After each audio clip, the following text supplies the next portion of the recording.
സന്തോഷമെന്നായിരുന്നു VSന്റെ മകൻ VA അരുൺകുമാറിന്റെ പ്രതികരണം. സ്വാതന്ത്ര്യ സമരത്തിലടക്കം പങ്കെടുത്ത് രാഷ്ട്രീയത്തിൽ വന്ന ആളാണ് അച്ഛനെന്നും അരുൺകുമാർ പ്രതികരിച്ചു.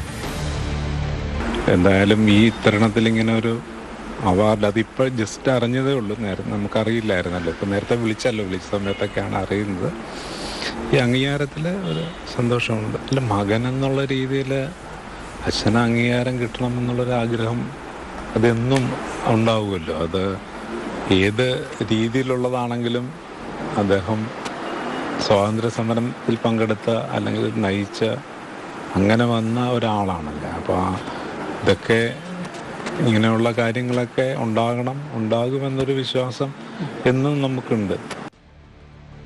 പട്ടികയിലെ അപ്രതീക്ഷിതമായ പേരുകളിലൊന്നായിരുന്നു ആലപ്പുഴ സ്വദേശി പരിസ്ഥിതി പ്രവർത്തക കൊല്ലയ്ക്കൽ ദേവകിയമ്മ.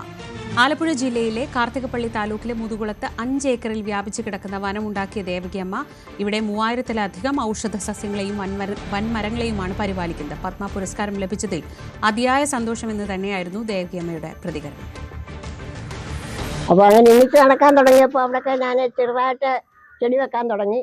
കാടാവണമെന്ന് ഉദ്ദേശിച്ചില്ല. എങ്കിലും ആലപ്പുഴ ഡിസ്ട്രിക്റ്റ് കാടില്ലാത്തതിന് കൈ നട്ട് നനച്ച് വളർത്തിയ ഒരു കാടുണ്ടായി. അറിഞ്ഞോ അറിയാതെയോ നമ്മുടെ എല്ലാ മാതാവായ ഭൂമിദേവിയെ സേവിച്ചതിൻ്റെ പ്രതിഫലം അമ്മ തന്നു, ഇന്നും തന്നുകൊണ്ടിരിക്കുന്നു. ഇപ്പോഴും അതിൻ്റെ ബഹുമതിയിലാണ് ഞാനിവിടെ ഇരിക്കുന്നത്.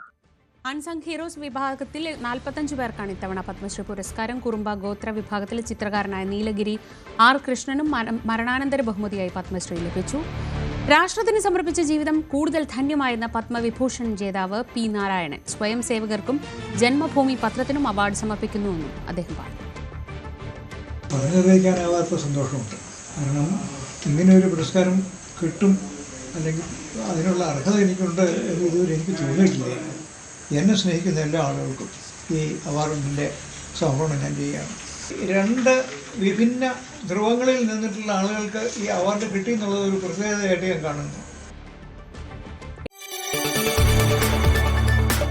കൂടുതൽ വാർത്തകൾക്ക് News 18 Keralam YouTube channel subscribe ചെയ്യുക.